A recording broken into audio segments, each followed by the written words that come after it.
Hi flosstube, welcome back to my channel. My name is Stitch Too Far. I already recorded this video before, but for some reason it didn't record right, so I'm trying to do this again. So I hope I mention everything I'm supposed to mention, but anyway, let's get on with it. It's Sunday, August 28th. It's about 2 in the afternoon. I finished working some bit this morning. Oh yeah, I will be talking in this video about 4 things.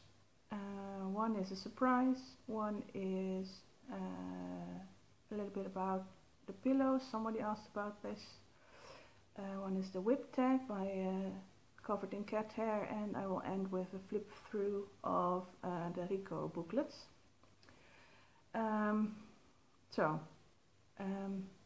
I know this will take about half an hour, so sit back, grab your coffee. I already drank mine in the last video, and I already had like 11 tea today, so that's enough for me for now. And grab your stitching, whatever, and just let me ramble. So I feel like I just talked to you a week ago. Well, I just talked to you half an hour ago, but my last video was a week ago, and this week has gone by like crazy. It's been really mad dash of work, even more than I anticipated, because I had to jump into a new project unexpectedly. So, and on top of that, it's been crazy hot in the Netherlands this week. So I spent some time in air-conditioned rooms today, this week, and that's affecting my voice, so I'm a bit scratchy. Sorry for that. But anyway, I worked from Monday morning until now, basically. Yesterday I took the afternoon off, and it's worth it when you have your own business. That comes with the territory, but I'm a bit rambly because of that. I'm tired, basically. Anyway, I'm rambling also, so let's get on with my first topic, which is the surprise. Thursday evening late, my phone started beeping a lot, and I checked, and it was all kinds of messages on Instagram, and I have to look here because I won the Koolaid. Woohoo!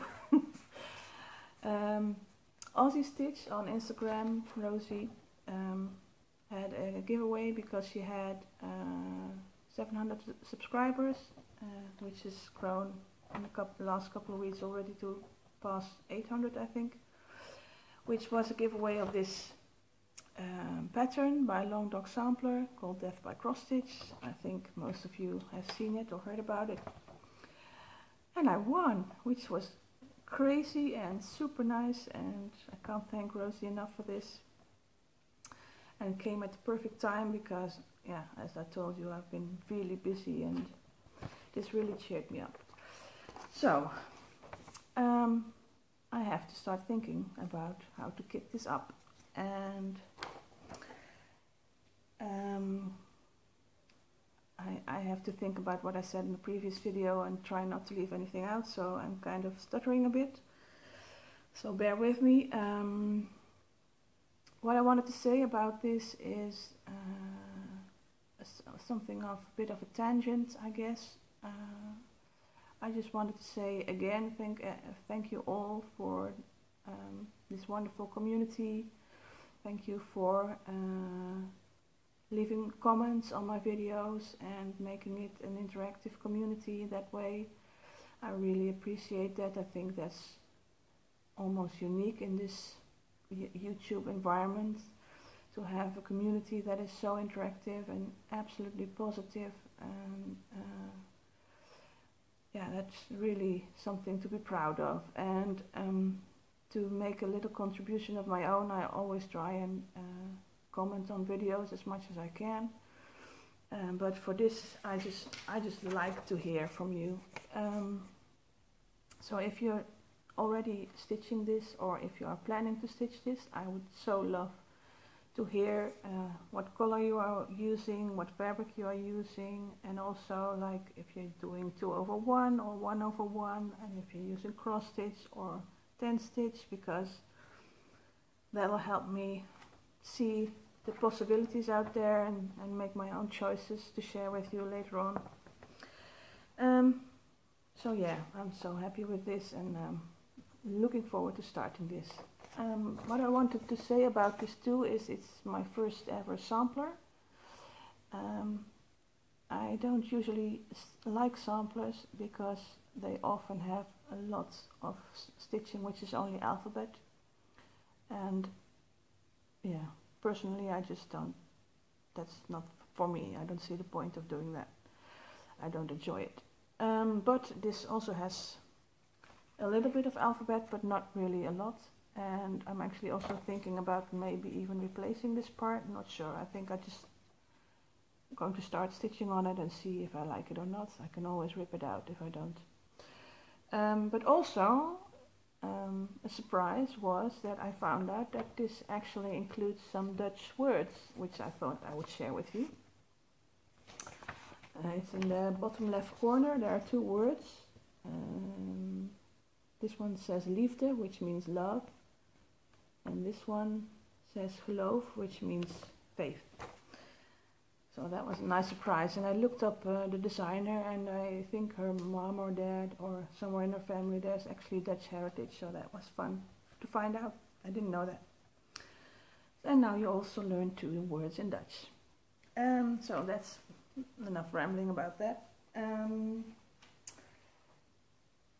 The next thing I'll talk about is some pillow talk. Someone commented in one of my previous videos, I'm sorry I forgot your name, about how this works with the pillow. Actually how what kind of floss is used, and also a bit about how you put it together, I think. I'm not sure. So I just thought what I would do is take it apart and show you. So I'm opening it up on the back with the zip, and it's just stuffed with a pre-formed pillow like this, which I'll leave, and then you have the cover of it separately, and which I'm going to turn inside out for you.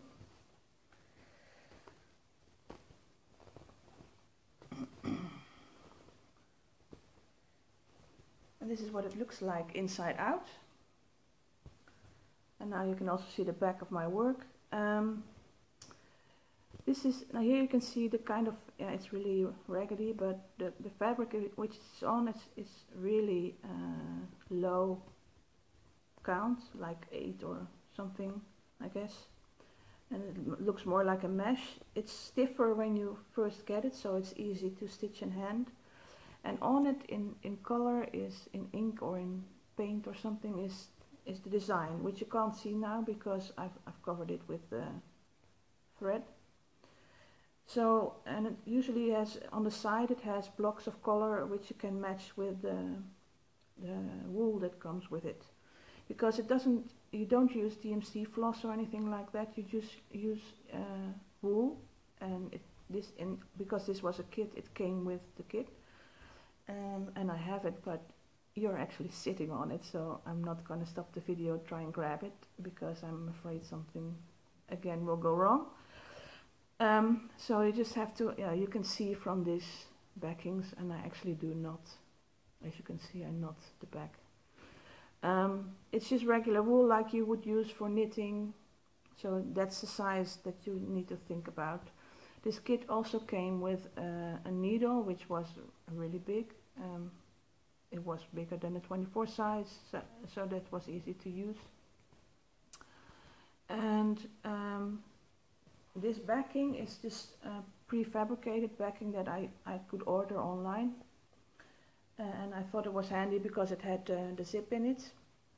And what you do when you finished stitching it is just, I just, if you can see, let me see the black thread, that's actually where I sewed with a sewing machine just along the edge of where I stitched, and I just sewed it onto the fabric. And the only tip I can give you about that is that you really need to be careful.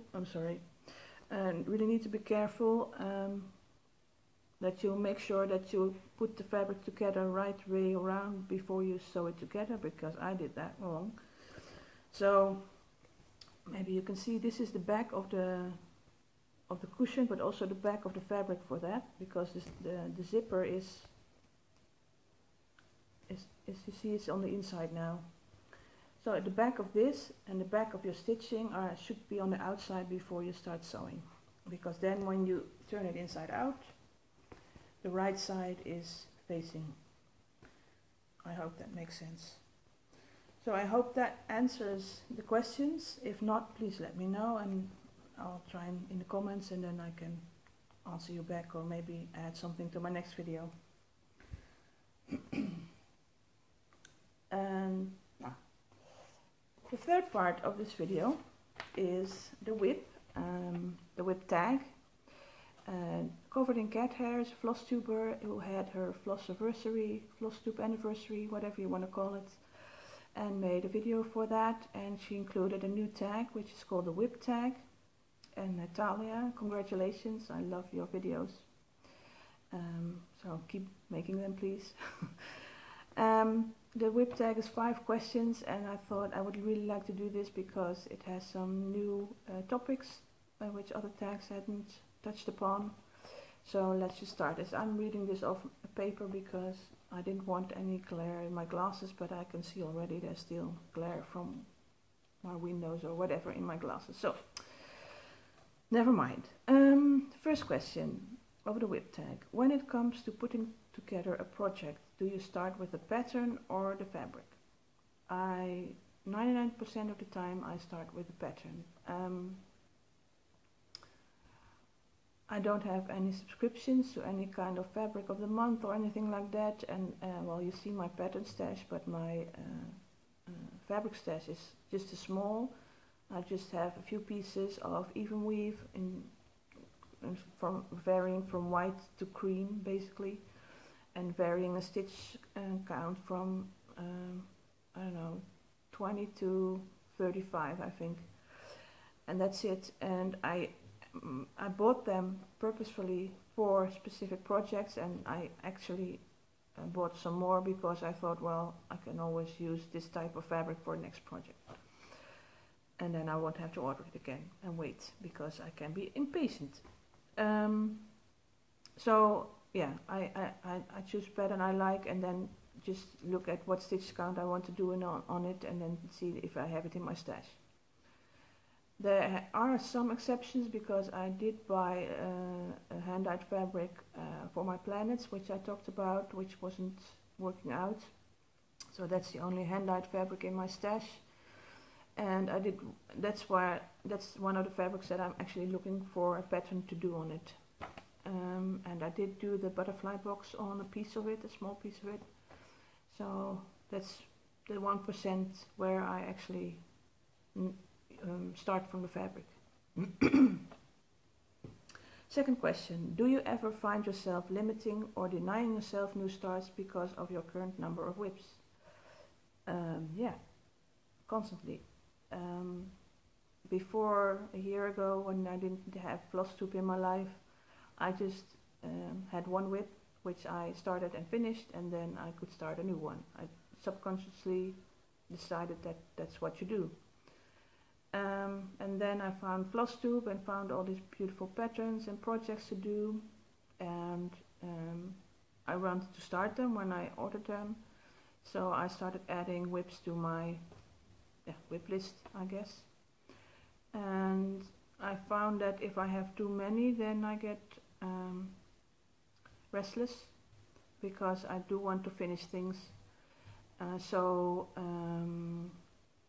At the moment I have about 4 WIPs in my rotation. Well, I don't really have a rotation, but I have 4 WIPs, and I find that's enough for variation to keep me interested in them, and also to have finishes regularly. But I do feel the need to start new things when I get new patterns in, because like the Death by Cross Stitch, I really think about, oh gosh, ooh, what fabric, ooh, what colors, and then if I have to make that decision, I want to start them. But I also realize that it would stress me out too much if I had too many on the go, so I don't find it too hard to limit myself in that way. Question number 3. Is there any designer or style of pattern that you love the designs but hate the process of stitching on them? It's really stupid because I just answered these questions and I still really have to think about them again, but anyway. Yeah, I don't think I have really enough experience to say anything about that, but I have experienced recently something similar to it in the Silver Dragonfly piece, which I had really been looking for, and when I finally got it I was really happy, started it immediately, and now that I'm stitching on it, I find that every time I rotate my whips, it's not the one I really want to work on. It's not the one I pick first to work on.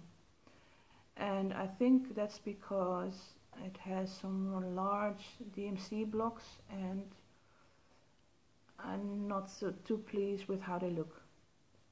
I think that's it. So as I said before, I'm going to finish it, but I'm already thinking about color conversions and doing it again but differently. So I don't really hate stitching on it, but yeah, it's not as much fun as I thought it was going to be. Let's just put it like that. I'm not sure how to put it. Number 4. What do you use, if anything, to keep track of your current whips and or future starts? I think I just showed you in my last video. I have it now organized in a folder, which is over there. I'm not going to grab it, I've shown it already. If you want to see in more detail, let me know. That's a reason to make another video, I guess. So I have a folder where all my stashes of all my patterns that need to be kitted up, patterns that I have kitted up, my whips and my finishes, and it's all in there. And for now that's enough for me. And then the last question, if you could steal any flosstuber's current whip or past project, which one would it be and why? There's no specific design that comes to mind, but what I do find, and I think that's something that most of you might be able to relate to, is that like everyone else, I have a wish list of patterns that I would love to stitch, and I noticed that about half of it is patterns that are out of print. So that's one thing I would be jealous of, if someone is working on a project or managed to get hold of a chart which is out of print that is on my wish list. An example is the butterflies from Dimple's Designs, the Wee Beasties collection. I would so love to stitch one of those, and they're almost impossible to find. So that's one thing that I wouldn't actually do it, but you know, that's one thing I'm jealous of from other stitchers, let's put it that way. And another might be, I also have on my wish list a couple of Haid designs, Heaven and Earth designs, and I am so scared about them. I haven't been able to actually think about actually purchasing one of them, because they just scare me. They're big and they're confetti rich and, you know, whatever. So that might be something that I would consider because they are so beautiful. I know like Deborah Fessler is doing one, the Four Seasons, which I really like, so I might actually have to steal it from her when she's finished with that, but no, I'll let her have it. So that was the final question, the final WIP tag question. Thanks again, Talia, for making this tag, and congratulations again, and keep making those great videos. So now the final part, and there was one thing, oh gosh, which I also, oh yeah. What I'll do now is do a flip through of the two RICO booklets. Someone asked in the comments to see them, but I can understand if you're not interested that you're signing off by now.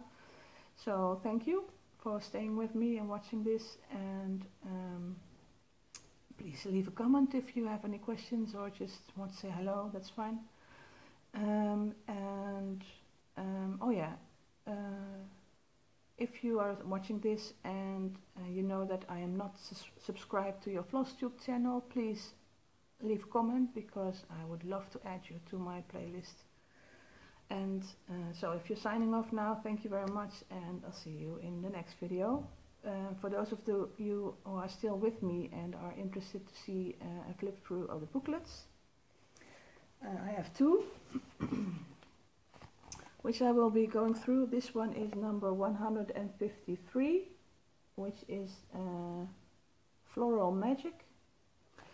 And this is the one that I stitched that table runner from, which is number 148, which is Spring Garden. So because this is a lower number, I'll start with that. And these booklets are, they contain all the patterns, and they have the first part of the booklet shows you ways of finishing those patterns. And what I found so far from this design company is that they have a basic pattern which they have variations of, and you can stitch parts of the pattern or the whole pattern, and they just show in the booklet how you could actually finish them. So those are the pictures that I'm going to be sharing with you. So again, this is number 148, the Spring Garden.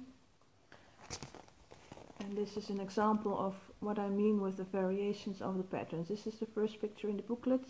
It's a blossom branch, which should look familiar because it's the same as what I have in my table runner.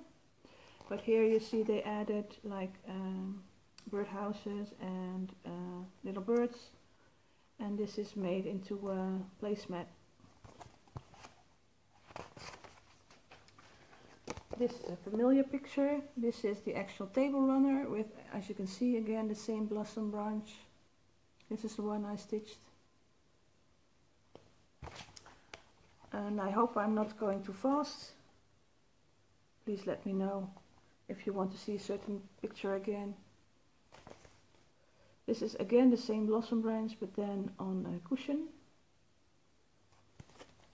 or pillow.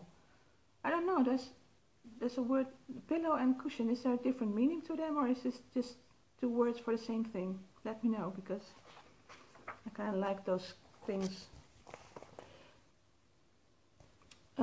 This is a tablecloth with floral design. This is the Spring Garden book, so a lot of this, the colors in here are pastel colors, spring theme, Easter themed. So here's another example where they have the same pattern, but this time they have put it in a table runner. And I'm sorry about my nails, by the way. These are smaller motifs that are in the booklet, which they show you can finish as like pieces of tablecloth in this case, or lids for jam pots, or part of a hoop.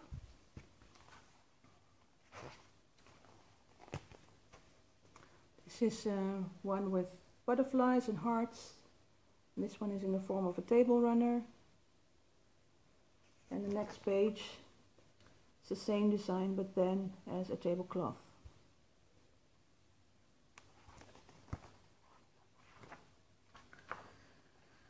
My phone is doing weird things, so I hope this works. These are Easter bunnies, or bunnies in hoops, but you could also put them on like placemat or something.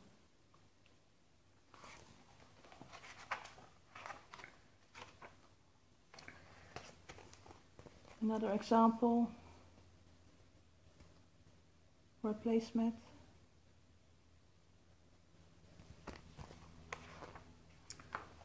And another floral design for a tablecloth. They look really nice, but with all the color changes I do find it stitches up slowly because it's all those little motifs and every time you have to change colors. And a lot of times you have to have multiple colors in the same little pattern.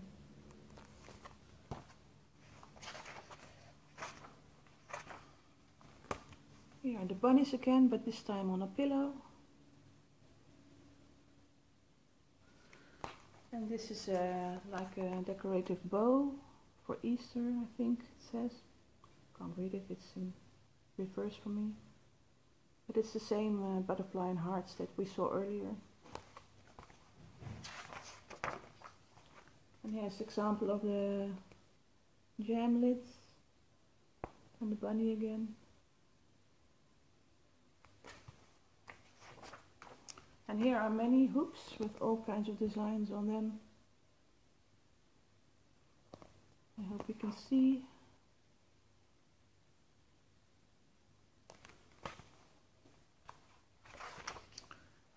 Another sample of a bow, decorative bow with a birdhouse. You can see where they take elements of the same pattern and put them together differently to make different designs. Some gift tags.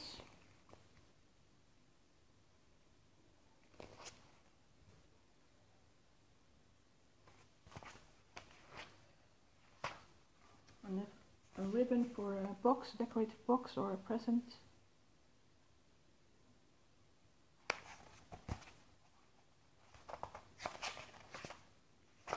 And here are some examples where they made them into bags. This whole thing is stitched, so it's not just the letters, it's all the blocks are in pattern.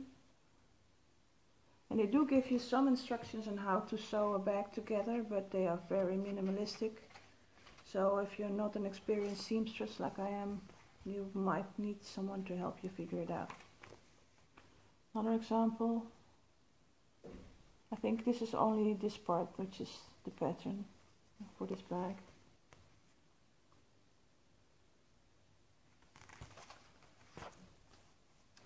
Another pillow with the same pattern as we saw earlier for the bag, or part of it. And I think, yeah, that's it. Yeah, that's it. So that was number 148. Oh, almost lost the other book, but here it is. So this is number 153, which was the Floral Magic. And again they take, this one is also a bit spring themed, so lots of blossoms and Easter designs. It starts off with it at least.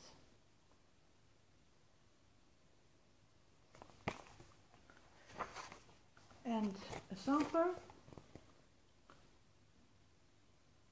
And this is an example of a sampler which I would never stitch, because for me the alphabet is too much part of the pattern. It's the main focus of the pattern, which I don't like. And lots of nice Easter decorations, which I guess you could also make into gift tags like in the other booklet. And more eggs.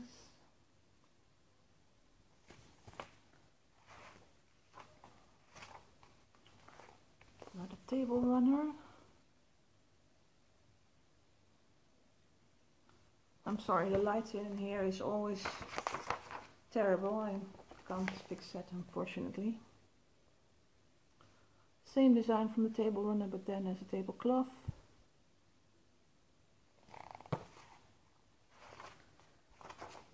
And lots of hoops. I like this. Reminds me of the sheep we had when I was a child.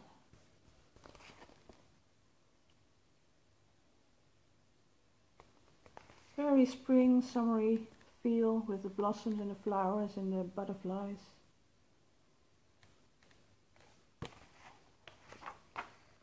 I think these are the same, but just in case you see something you hadn't seen yet.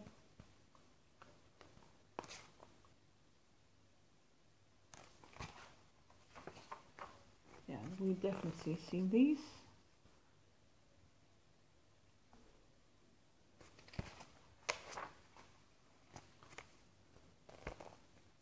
So all in all, this booklet has maybe 20 designs in it, and it's mainly about the way you can finish them. That they're very useful. Tablecloth. And the same elements from the pattern, but then as a table runner.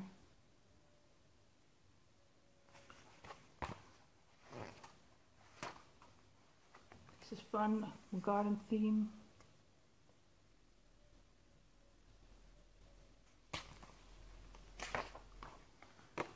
And made into a bow.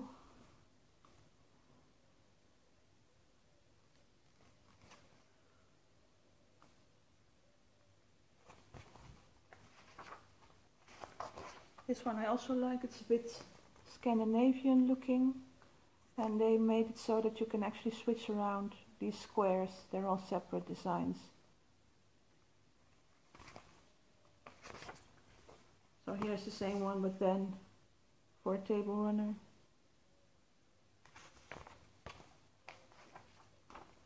And for a placemat.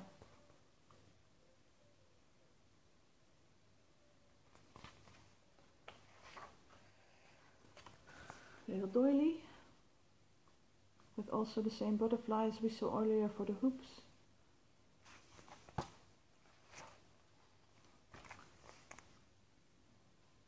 Round design for tablecloth.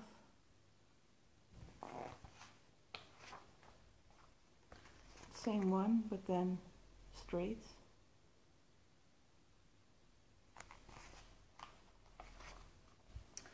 This is actually one that I would like to do. I really like these flowers.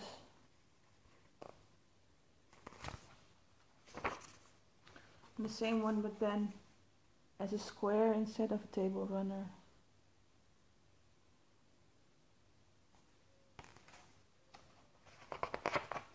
And we're coming to the end.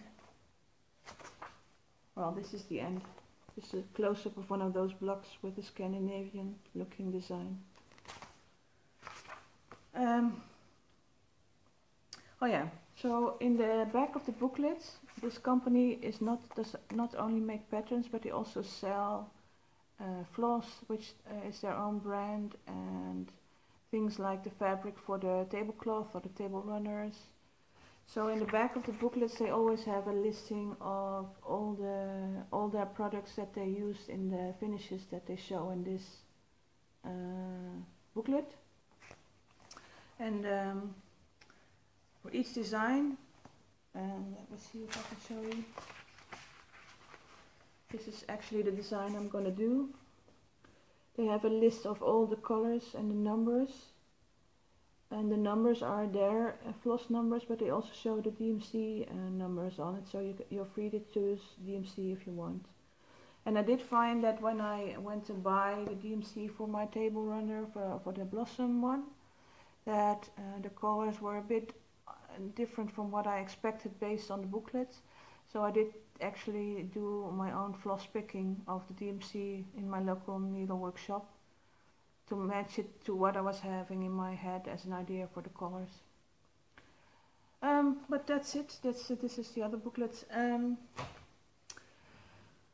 getting tired and I have nothing to say at the moment. I hope this one did what it's supposed to do, record like it's supposed to do. So thank you if you stuck around for the last bit, and it's already longer than the previous one I recorded, so I don't know how that happened, but anyway, I am going to have something to eat, I think. I don't think I've eaten anything today. So, and then chug along with my work. Thanks for joining me again, thanks for leaving comments.